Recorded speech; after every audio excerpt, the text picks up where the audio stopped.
we don't want anybody sick. But then add the liability issue of personal liability, that detracts a little bit more. So what did Tony, the asshole, have to do? Well, called the lawyer. The lawyer didn't do anything. Well, you can't really, no. And Andrew, the manager at the time we had, went up to people and says, you got to get out of the pool. And it was basically, fuck you. Just, you know, again, using their First Amendment rights and to do as they damn well please. So then I had to call the county health. They did nothing. I called the city enforcement. They did nothing.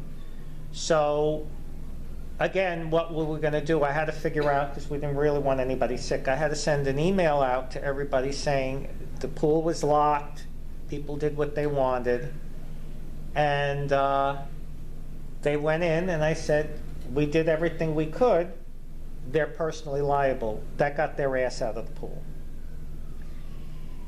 The issue of the bulk bin, again, I wrote the River Terrace attorney. We had a special assessment in December. And again, their attorney had advised them they don't have to pay the special assessment. And I wrote, explained everything. They did not, and they are not paying the special assessment. So again, the issue is they took down a community amenity, and there was a harm done to River Shores in particular. The result was it cost us some money. So they had no business doing that. And at the time, Fred said, call the cops. And of course, Steve had called me when they were doing this, and I went over there with Steve, and I saw it was Attorney Caminiti and Wendelin, and I think there was a third one. Didn't know who he was, from River Terrace, just removing it. And, you know, I said, what are you doing? And of course, Attorney Caminiti, you know, said whatever he said, and I just, you know, I needed this like I needed a hole in the head. Then we had to deal with the ending results of this, of how many times to pick up the garbage, the frustration. The bins were removed because the city dinged us because people were throwing bags in it or something. And it just, it was under the Middle River Club Board's direction, and somebody decided they were just going to do what they wanted. So if we all start doing what we want around here, you know, and there's really no enforcement, how do we do anything? How do we cooperate? How does anything get done? So I'm going to ask, I think I'm going to send an email to River Terrace. I spent a lot of hours trying to appease River Bend and River Terrace over the years. We, not just me only, but particularly me with the accounting, that I would like them to generously consider, for the good of the community, some sort of amends on this issue. Now again, it will probably be ignored, and I would highly recommend you speak with your legal counsel, because he's going to say do nothing probably. I'm guessing, I have no clue. But, you know, I went through an extreme amount of time personally because of the accounting. Like, for instance, and I don't want to be a broken record with this because I see some people left. You know, everything was questioned by the two buildings. They came up twice. One time with their lawyer to review the records. You know what they found? Zippo. The first time it was Mr. Cuffle from River Bend. He took pictures of all the documents. And that's when I realized about the Saul Alinsky's rules for radicals. That's because he was very political. That was his former job. And the point of all this exercise is what? Now again, I had no problem with them seeing the records. As a matter of fact, when the lawyer came up, he had the list of records. I had them all in order ready for him to look at. And I gave them more than I even asked for. When Mr. Anderson from Riverbend, he wanted a full accounting, every stamp, every envelope, every piece of paper. I bothered for like 3-4 months of that, and then I realized that was not the answer.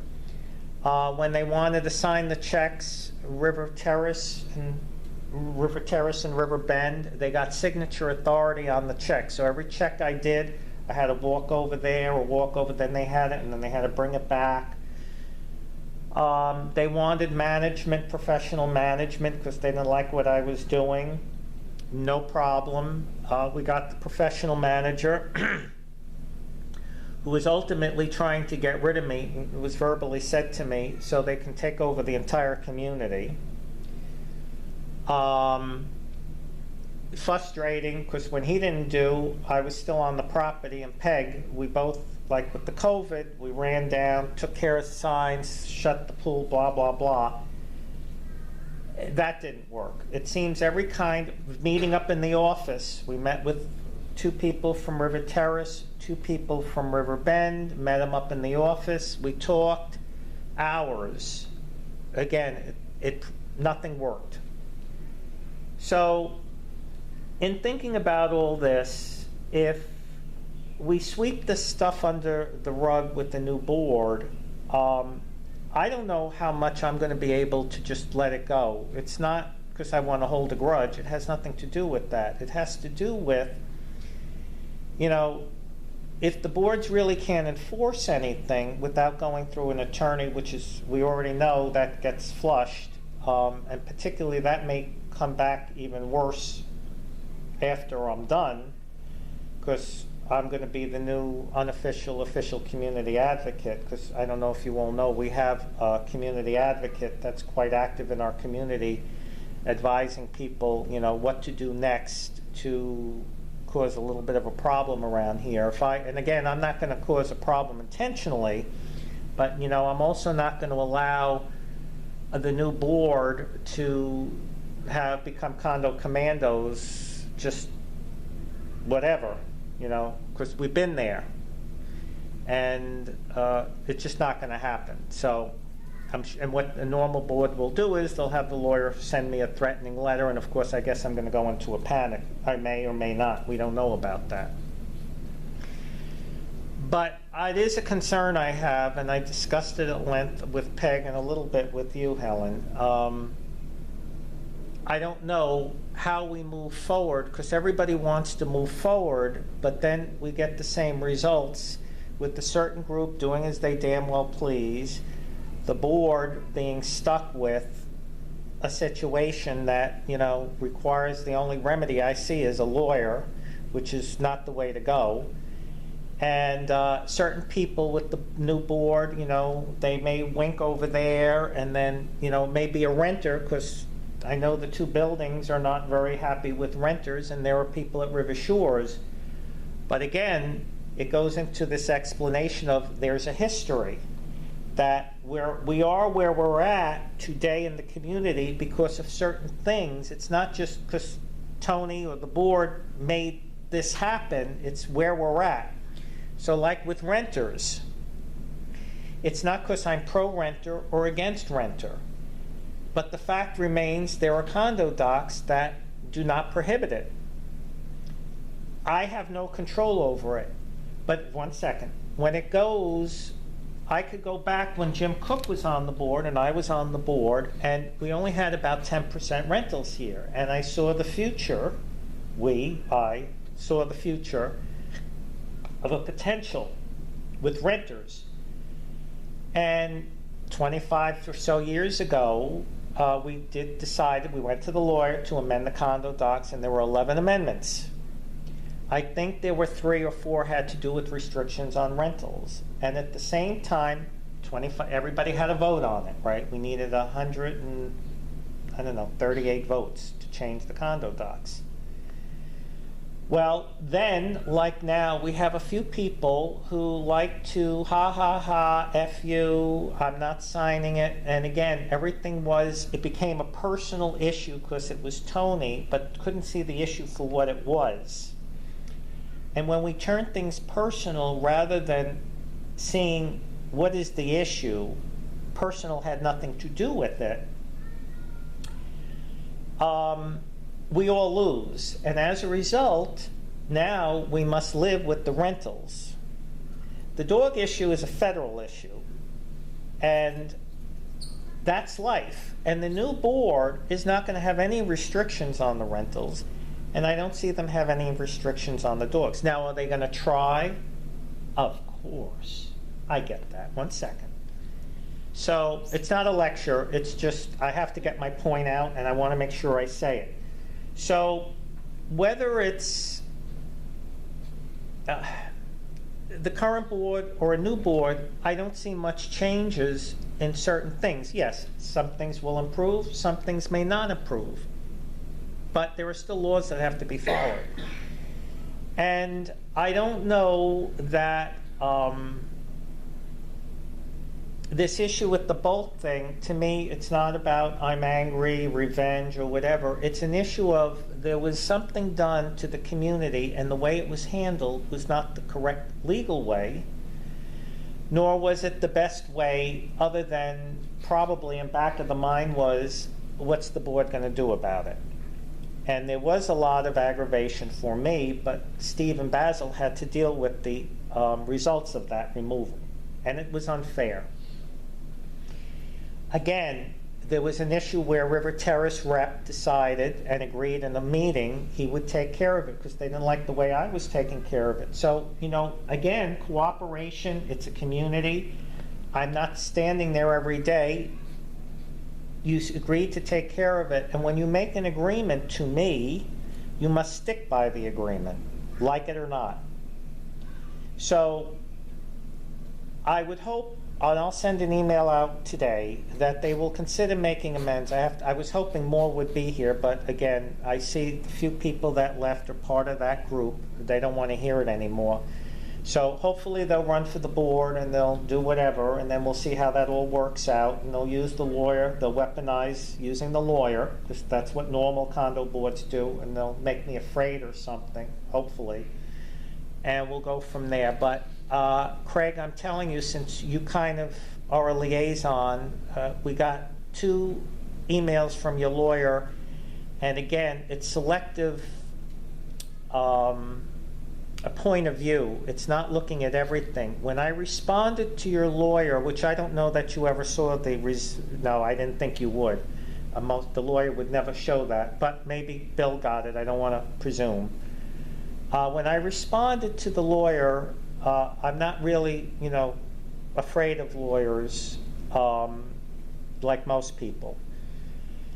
I responded in things of the past, and the lawyer's response was, you know, 2 lines. Basically, there was abuse of it. You're not paying it. The issue for me is not so much the funds. The issue is we don't do something that is not authorized to do, and the removal of that was not authorized. And like I said, Steve called me. He said, "Do you see what they're doing?" And I said, "What do you mean? What are they doing?" Like, stupid, you know, stupid Tony. And I went over there and I see they're just removing it. And I what are you doing? You know, it's like, what was I going to do? And Fred wanted me to call the cops. That was, you know, that was waste. Get the lawyer. Get the lawyer involved. You know what that would have been, Helen. Helen already knows what that would have been. And I just don't see the need of it. So, whatever. I think we're getting done. Everybody wants to leave. But I said my piece, and I'll send an email out to them saying I would like voluntary amends made. And if they don't want to do it, I mean, I tried to do everything to please the 2 buildings. There's enough in the board minutes, which your attorney got, but he decided not to really pay attention to that. So I have no problem with it. But, you know, we all could exercise our rights. As long as we exercise them under the law, you know, there's not much an attorney can do about it. But we want to learn to have respect, not necessarily like or love, but respect and cooperation and reasonableness.